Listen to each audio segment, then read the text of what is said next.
তেঁতুল আর বড়ইয়ের মিক্সড আচার আমার কাছে একটু বেশিই ভালো লাগে। পারফেক্টভাবে আচার তৈরি করে কিভাবে সারা বছর সংরক্ষণ করতে হয় আজকের রেসিপিতে রয়েছে। চলুন দেখে নেওয়া যাক। আচার তৈরির জন্য সরাসরি রান্নায় চলে আসলাম। চুলায় একটা প্যান বসিয়ে দিয়েছি। 3 টেবিল চামচ পরিমাণ সরিষার তেল দিয়ে দিলাম। এখানে 1 চা চামচ পাঁচফোড়ন দিয়ে দিব। আর আগে থেকে ভিজিয়ে রাখা বড়ইগুলো দিয়ে দিতে হবে। শুকনো বড়ই মাছ দিয়ে ফেটে ভিজিয়ে রেখেছিলাম, তবে বড়ইয়ের পরিমাণটা খুব বেশি না, 300 গ্রামের মতো হবে। আর এখানে কিছু পানি দিয়ে দিলাম, দিয়ে ঢাকনা দিয়ে দিব। 10 মিনিট ঢাকনা দিয়ে জাল করে নিয়েছি। সরিষার তেল ছিল, আর সেদ্ধ করার পর কালারটা ঠিক এমন হয়েছে। আর আগে থেকে 1 কাপ পরিমাণ এখানে তেঁতুল ভিজিয়ে রেখেছিলাম, চটকিয়ে রাখা তেঁতুলগুলো দিয়ে দিব। বড়ইগুলো সেদ্ধ হলে খুব ভালো আচার হবে, আর তেঁতুল সেদ্ধ করার প্রয়োজন হয় না, এই কারণে তেঁতুলগুলো পরে দিয়ে দিচ্ছি। তেঁতুল বড়ই ভালোভাবে মিশিয়ে নিলাম। এরপর মিষ্টি অ্যাড করব। 1 কাপ পরিমাণ এখানে আখের গুড় দিয়েছি, হাফ কাপ পরিমাণ চিনি দিয়ে দিব, তবে অর্ধেক চিনিটা পরে দিয়ে দিব। হাফ কাপের অর্ধেক আমি চিনিটা দিয়ে দিলাম।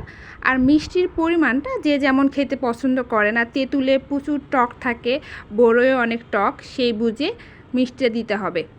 আর ঢাকনা দিয়ে আরও 5-7 মিনিট আমি জাল করে নিয়েছি। এইদিকে চিনি আর গুড় গলে যাওয়ার পর অনেকটাই পানি চলে আসছে।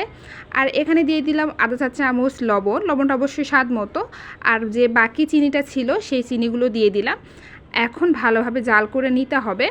তবে বড়ইয়ের মধ্যে মিষ্টিটা যেন ভালোভাবে ঢুকে যায়, এই জন্য আরও 5 মিনিট আমি ঢাকনা দিয়ে আচারগুলো করে নিলাম। মিষ্টি আচারে একটু ঝাল ঝাল খেতে বেশি ভালো লাগে, এই জন্য আধা চা চামচ ঝাল দিয়ে দিলাম। আর 1 টেবিল চামচ এখানে ধনিয়া পাঁচফোড়ন একসঙ্গে ভেজে টেলে নিয়েছিলাম, সেইটা দিয়ে দিলাম। আর আচারে অবশ্যই এই মশলাটা ব্যবহার করতে হবে। আচার নামানোর ঠিক 5 মিনিট আগে মশলাটা ব্যবহার করবেন, দেখবেন আচার থেকে একটা সুন্দর ফ্লেভার আসবে। আর আচারগুলো অনেকটাই ঘন হয়ে গিয়েছে, তো এভাবেই নেড়েচেড়ে আরও 5-7 মিনিট আমি জাল করে নিয়েছি। আচারটা এমন হবে, খুব একটা শুকিয়ে নেওয়া যাবে না, একটু রসালো হবে।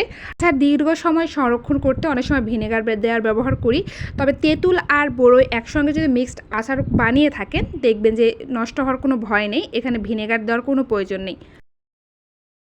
তো আচারটা হয়ে গিয়েছে, চুলা থেকে নামিয়ে নিব। বাসায় যখন বড়ই আর তেঁতুল দীর্ঘ সময় সংরক্ষণ করে রাখবেন, দেখবেন যে একটু কালারটা চেঞ্জ হবে। দেখতে পাচ্ছেন, মনে হচ্ছে যে একটু কালো হয়েছে, আসলে একটু দেখতেই এমন হয়েছে। তো এই আচারটা ভীষণ মজার, আপনারা খুব সহজেই বাসায় তৈরি করে নিতে পারবেন। আপনারা চাইলে বাসায় এভাবে আচার তৈরি করে সারা বছর সংরক্ষণ করে রেখে খেতে পারবেন। আজকে এই পর্যন্তই, ধন্যবাদ সবাইকে।